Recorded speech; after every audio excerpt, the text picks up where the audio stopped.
Some stories in history are so disturbing that they blur the line between myth and reality, leaving behind only whispers of terror in small-town folklore. Families that seemed ordinary by day often concealed horrifying secrets at night, their homes becoming places of unspeakable acts that defied morality and corrupted innocence. Among the darkest of these tales is one that comes from the shadowy hollows of West Virginia during the 1870s, a family whose name was forever etched in dread and whose practices defiled every boundary of decency. What follows is not just history, but a descent into the macabre world of the Eldridge family. In the isolated valleys of West Virginia during the late 1800s, the Eldridge family carved out a life that on the surface appeared no different from any other rural household of the time, yet behind the facade of simplicity, a far more sinister existence was unfolding in secrecy. Their beginnings were wrapped in silence, a silence that became both their shield and their prison. For while the neighboring families worked the land, worshipped in small wooden churches, and shared in each other's struggles, the Eldridges remained distant, self-contained, their large house set back from the dirt road, veiled in shadows cast by tall trees. This isolation did not merely serve as a physical barrier, but also as a moral one, giving them the freedom to indulge in practices unobserved, practices that no one could have imagined until whispers began to seep from the cracks of their home. The silence of the hills became complicit in their secrets, hiding screams, rituals, and desires that mocked the very foundation of family and society. It was said that the patriarch, Elias Eldridge, was the architect of their seclusion, a man whose authority was unquestioned within his household. To outsiders, he was an enigmatic figure, rarely seen in town except for the most necessary dealings, yet his presence carried a weight that was unsettling. His strict rules cut his family off from neighbors, ensuring that no one came too close and no one asked too many questions. This secrecy was intentional, for beneath the quiet domestic life he presented, Elias was constructing an environment where boundaries between blood, flesh, and power dissolved into something unholy. The children were raised in a world where the natural order of family was twisted, where roles were distorted and redefined according to Elias's desires, and where silence was enforced as the ultimate law. To disobey was to invite punishment, and to reveal what went on inside the home was unthinkable, for fear of both Elias's wrath and the shame of exposure. The family's isolation was not only geographical but also ideological, for Elias taught his household that they were chosen, that their separateness was a mark of divine distinction, that the world outside their land was corrupt and tainted, while they alone held the purity of truth. This idea of chosenness was the seed that allowed the horrific practices to take root. By convincing his family that outsiders could never understand them, Elias fortified their silence, making even the children complicit in keeping the secrets hidden. The home became a fortress not only against the physical presence of others, but against any intrusion of morality or accountability. In the stillness of the nights, while neighbors believed the family slept, the Eldridge household pulsed with rituals that blurred the sacred and the profane, binding family members in acts of obedience that desecrated the meaning of kinship. Those who later tried to piece together the family's history would discover fragments that suggested how early these practices began and how deep they ran. Daughters spoke, decades later, of being groomed from a young age, told that submission was love, that loyalty was proven through acts they could not understand but could not refuse. Sons were molded not into protectors of their sisters, but into participants of Elias's will, their innocence fractured under the weight of authority. The family's beginnings in isolation laid the groundwork for this corruption, for without the presence of neighbors to intervene, without the accountability of community life, the Eldridge household became its own twisted universe where Elias's word was law and silence was survival. In such an environment, what should have been moments of nurture and protection were replaced with rituals that bred fear, confusion, and a perverse bond of complicity. The home itself reflected their isolation, its windows often covered, its doors bolted from within, its grounds overgrown with weeds that seemed to warn others away. Few outsiders ever entered, and those who did spoke later of a feeling of unease, of a heavy stillness in the air, as if the house itself held its breath. Some recalled strange markings in corners of the rooms, carvings in wood that seemed to serve as symbols for their hidden practices, though no one could interpret them. The house was both sanctuary and prison, its isolation ensuring that the Eldridges could descend deeper into their rituals without fear of discovery. Neighbors came to accept that the family was different, strange even. But in a time when privacy was respected and gossip was often silenced by necessity, no one dared probe too deeply. And so the silence of the hills continued to cloak the family's hidden world. This silence was perhaps the most dangerous element of all, for it allowed generations of horror to fester unchecked. Children who grew within the household had no standard of comparison, no model of normalcy to challenge what was happening to them. They grew up believing that secrecy was survival, and that their family's practices, however confusing and painful, were simply the way of life. In isolation, twisted traditions flourished, unchecked, passed down not as whispered warnings, but as expectations and duties. This dark inheritance became the very identity of the family, each generation compounding the sins of the last, each child born into a legacy of silence and obedience.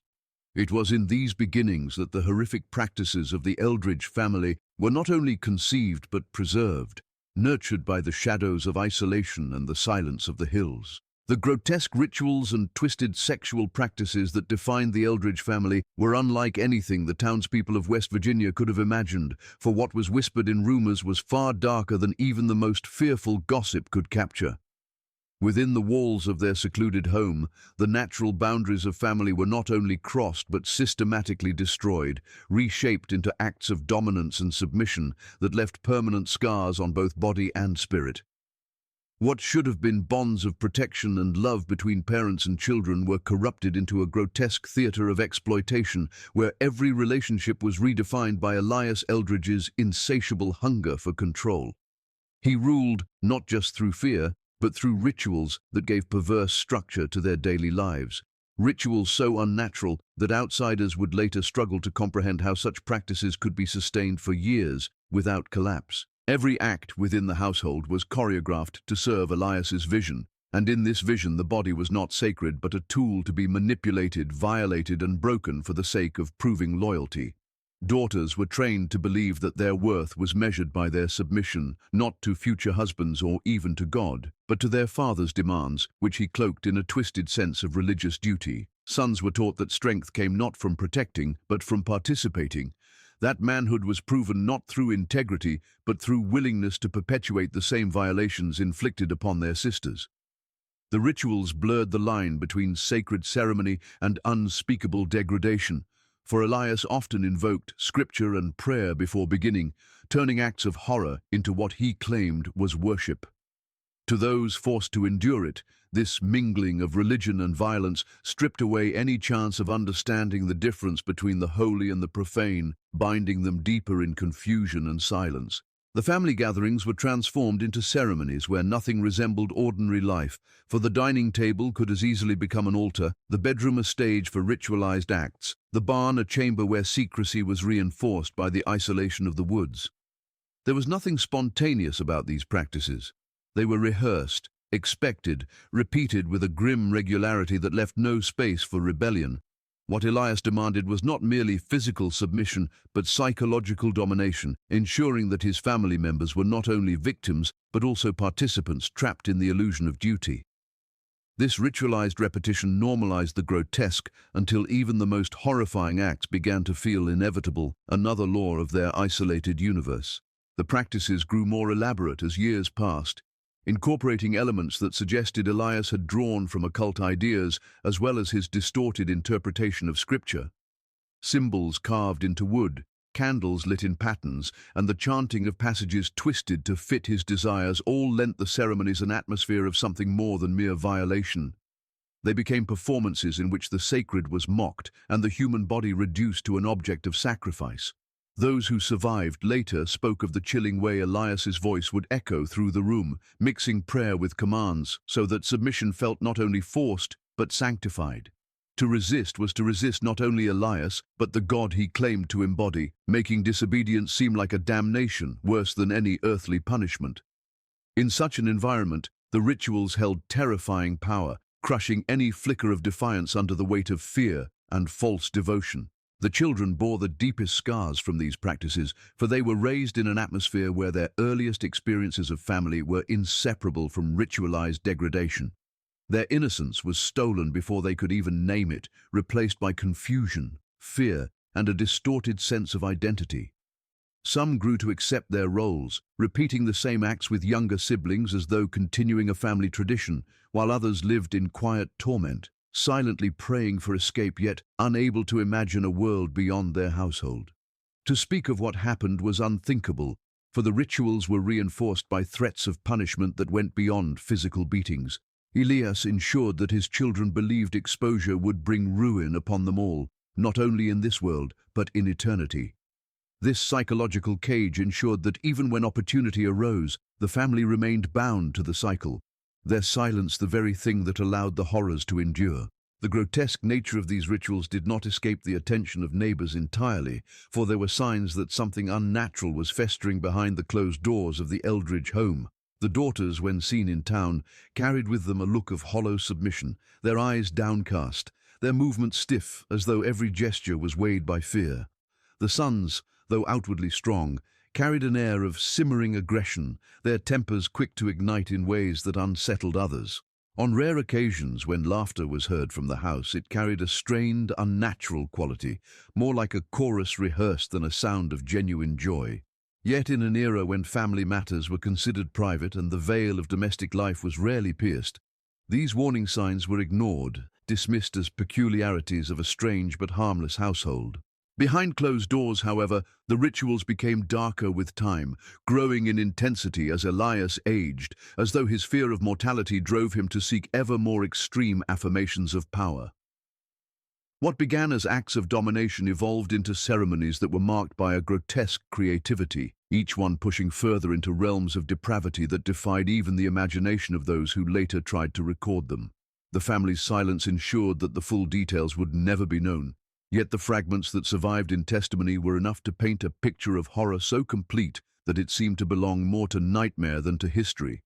And yet it was history, lived by flesh and blood, endured by children whose lives were swallowed by rituals that mocked the very concept of love and family. Religious fanaticism was the mask that Elias Eldridge wore to justify the unspeakable acts he imposed upon his family, and through it he forged a system of belief that blurred the lines between worship and violation. In the hollows of West Virginia during the 1870s, faith was the lifeblood of community, shaping daily life and guiding moral conduct. But within the Eldridge household, faith was not a source of comfort but a weapon. Elias was no ordinary believer. He twisted scripture and ritual into tools of domination, recasting himself as both prophet and priest, the sole interpreter of divine will for those trapped under his roof. To the outside world, his sporadic attendance at local gatherings gave him the appearance of a stern but devout man, a figure whose reticence could be mistaken for piety. Yet, behind closed doors, the words of the Bible were torn apart, reassembled into a doctrine that not only excused his grotesque practices, but sanctified them as holy duty. Elias preached to his family that the flesh was both curse and sacrament, a paradox only he could interpret.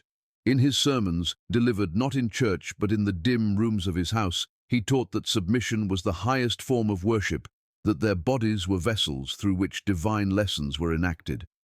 By invoking biblical figures and parables, he wove a theology that blurred the sacred and the profane, until his children could no longer separate prayer from humiliation or obedience to God from obedience to him. He claimed that Abraham's willingness to sacrifice Isaac was not about death, but about absolute submission, and he used this twisted interpretation as a model for the obedience he demanded. In such teachings, his family was conditioned to believe that their suffering was not meaningless torment but a sacred offering, and that Elias himself was the mediator between their pain and their salvation. This perversion of faith was not limited to words, it was enshrined in ritual. Each grotesque act was prefaced with a prayer, each violation carried out under the shadow of invoked scripture. Passages were recited while candles burned in patterns that mimicked church ceremony, but instead of blessing the house, they desecrated it.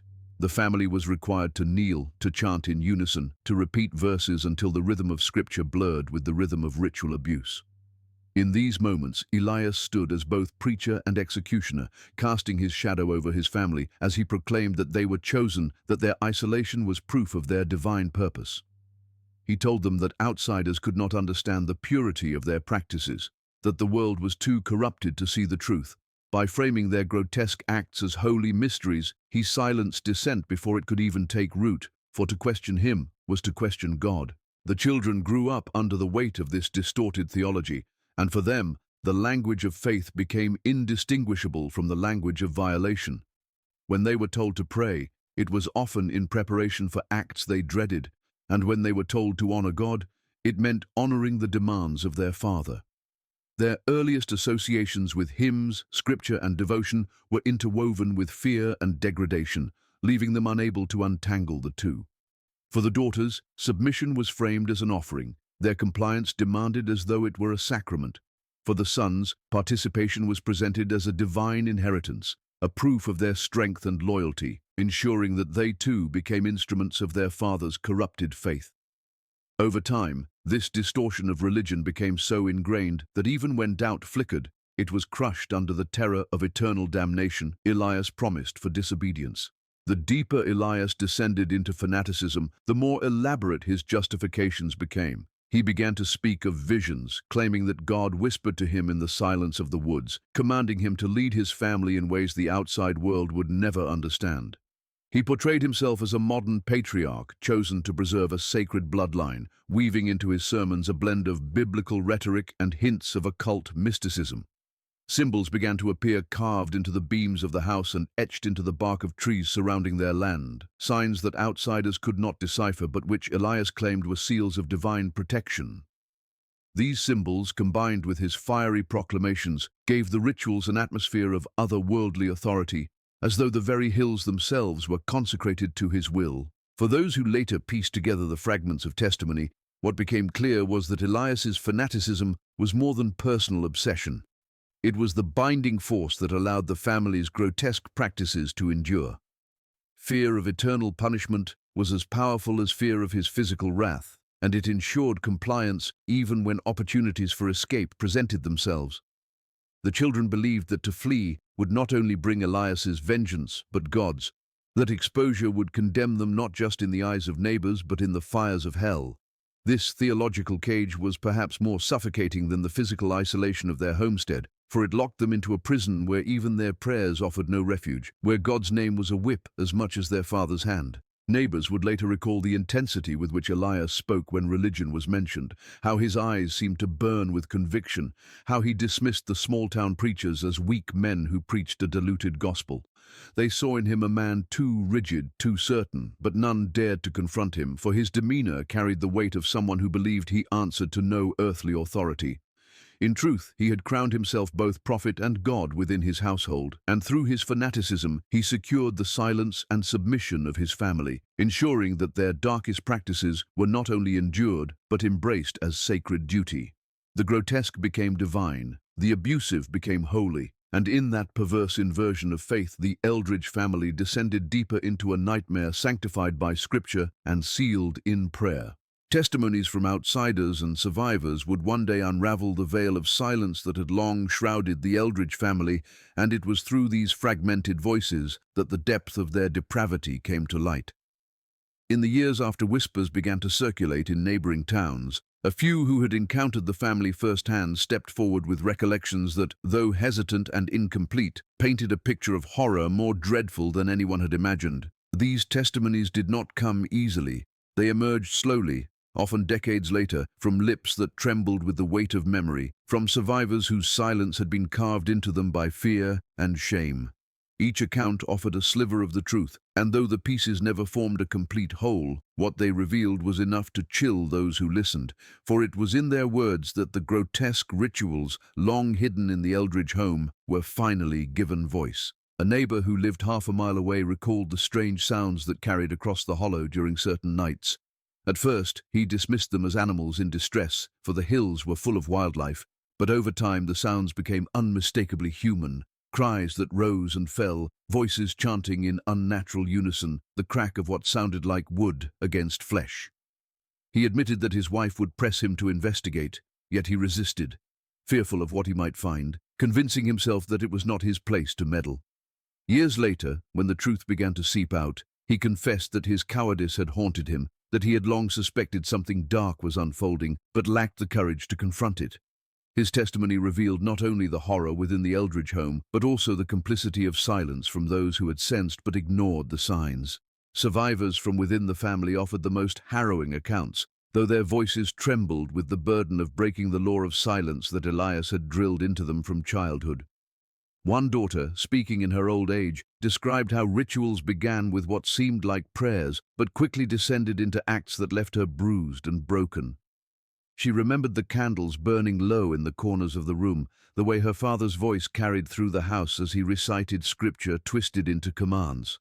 Her siblings, she said, were forced to participate, their faces blank with terror and resignation, each one knowing that resistance would bring punishment not only upon themselves but upon everyone. She spoke of how the rituals left her feeling hollow, unable to distinguish between worship and violation, between love and control. Her words were fragmented, often interrupted by long pauses where memory overwhelmed her, but in those silences the weight of what she had endured was unmistakable. Another testimony came from a son who, unlike his sisters, was groomed into complicity rather than submission. He spoke not with the voice of innocence lost, but with the bitterness of someone who had been made into a participant. His father, he explained, told him that strength was proven through obedience, that to refuse to carry out the roles assigned to him was to betray his family and God. He admitted through tears that he had inflicted harm on his sisters under his father's command, and though he despised what he had done, he said he had known no alternative for fear of both punishment and eternal damnation. His account was perhaps the most unsettling, for it revealed not only the victimhood of the family, but the way Elias had twisted children into instruments of his will, ensuring that the cycle of abuse became self-sustaining within the household. There were also testimonies from those who had only brief contact with the family, but whose observations added weight to the survivors' claims. A traveling preacher recalled being invited into the Eldridge home one evening, an unusual act for a family so private. He described the unease he felt as he entered the dimly lit house, the way the children's eyes seemed to follow him with both desperation and fear, their silence more telling than words. He noticed strange carvings on the wooden beams, marks he could not identify, and the atmosphere so heavy he cut his visit short. At the time, he chalked it up to eccentricity, but years later, when the stories emerged, he realized he had glimpsed the edge of something much darker. His testimony lent credibility to the accounts of occult symbols and rituals, suggesting that the family's practices had indeed been marked by a blend of religious fanaticism and something more arcane. The survivors who spoke did so at great cost, for their memories were not only painful but carried the weight of stigma. In communities where family honor and reputation meant everything, to admit what had happened behind closed doors was to risk ostracization, disbelief, or scorn. Some of their stories were dismissed as exaggeration, the ramblings of traumatized minds, but those who listened closely found a consistency in the details, a thread of truth woven through each account that was impossible to ignore. The trembling voices of daughters, the broken confessions of sons, the hesitant observations of neighbors, all converged into a tapestry of horror that revealed the full extent of the Eldridge family's hidden world. What made these testimonies so haunting was not only the acts they described, but the atmosphere they conveyed, an environment where fear and obedience suffocated every breath, where the line between sacred duty and unspeakable abuse had been obliterated. The survivors spoke of silence as a constant companion, a silence that was both shield and shackle, and of rituals that turned their very identities into instruments of control. The outsiders who had brushed against the family spoke of unease, of sensing something wrong, but being unable or unwilling to name it. Together, their voices created a record that was fragmented but undeniable, a record that pulled back the veil on the Eldridge family's darkest practices and revealed what had been hidden in the shadowed hills of West Virginia for far too long. The downfall of the Eldridge family was as shocking as the secrets they had guarded for so long, for when the truth finally began to surface, it did not come gently, but burst forth like a dam breaking under years of pressure. Whispers that had circled the hollow for decades swelled into accusations, and what had once been the subject of uneasy speculation transformed into undeniable revelation. The silence that had protected them for generations crumbled when fragments of testimony escaped into the hands of outsiders willing to listen, and the hidden world of the Eldridges could no longer remain confined to their isolated homestead. Their practices, once cloaked in ritual and silence, were dragged into the harsh light of public scrutiny, leaving neighbors and townspeople horrified by what had unfolded so close to their own lives. It began with small leaks, the whispered confessions of daughters who had long since escaped but carried scars too deep to contain. A woman who had fled in her youth returned decades later, no longer under the shadow of her father, and spoke in quiet tones to a preacher who sensed the weight of truth in her trembling voice. From her story emerged not only the outlines of ritualized abuse but the language of fanaticism and control, a narrative so disturbing that it forced the preacher to confront his own guilt for not having acted sooner when he had first suspected something was amiss. Her account was the spark that set the flames of revelation alight, and soon others who had remained silent found themselves compelled to speak, as if her courage unlocked a door that had been shut for too long. Neighbors who had ignored the strange cries from the Eldridge property now came forward with memories they could no longer deny. Some recalled the hollow stares of the daughters, others the volatile tempers of the sons, and still others the way Elias's presence had always carried a chill that went beyond ordinary sternness. Though these recollections were circumstantial, together they painted a portrait of a household that had never been as ordinary as it appeared. Combined with the testimonies of survivors, the evidence grew too overwhelming to dismiss, and the community was forced to reckon with the realization that unimaginable horrors had been festering in their midst. The shame of complicity weighed heavily, for many realized that their silence, whether born of fear or indifference, had allowed the family's practices to continue unchecked for years. As more voices joined the chorus, the weight of exposure fell upon the remaining members of the Eldridge family who still lived on the land. Some of the younger descendants, having grown under the shadow of rituals passed down as tradition, found themselves torn between loyalty to their blood and the dawning realization that their heritage was built upon foundations of horror. The law, limited in its reach during that era, struggled to respond to accusations so deeply rooted in private domestic life, but the force of communal outrage became a justice of its own. What had once been whispers behind closed doors became loud condemnations in public squares, and the name Eldridge transformed from one of uneasy respect to one of revulsion and dread. The downfall carried with it not only exposure but a dismantling of the myth that Elias had built. For years he had taught his family that they were chosen, that their practices were sacred mysteries misunderstood by the outside world, yet when their secrets were unveiled, the supposed holiness of their rituals crumbled under the gaze of others who saw them for what they truly were, acts of desecration masquerading as faith. The survivors who spoke found in their confessions both agony and release, for though their memories remained a torment, the act of breaking silence fractured the hold their father's theology had maintained even beyond his death. By naming what had been done, they stripped it of the false sanctity that had protected it, revealing it not as divine duty, but as calculated cruelty. Stories of the Eldridge family's downfall spread beyond their hollow, carried into neighboring towns, and eventually woven into the larger tapestry of Appalachian folklore. Some told the tale as a cautionary reminder of how isolation breeds secrecy.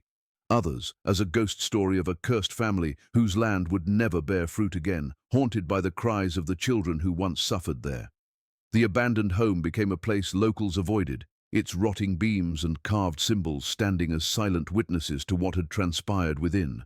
Even those who doubted the full extent of the stories could not bring themselves to enter the house, for the weight of testimony was enough to stain the land with a reputation that would never fade. For the descendants who tried to escape the shadow of their name, the downfall was both a curse and a liberation. Some left the region entirely, changing their names to sever ties with the past, while others remained but lived lives of quiet obscurity, unwilling to draw attention to themselves. The family legacy, once enforced by Elias through fanaticism and ritual, had been shattered, but the scars of his reign endured in the lives of those who bore witness. Their testimonies, though fragmented, ensured that the truth could not be buried again, even if the full extent of what had happened could never be fully articulated.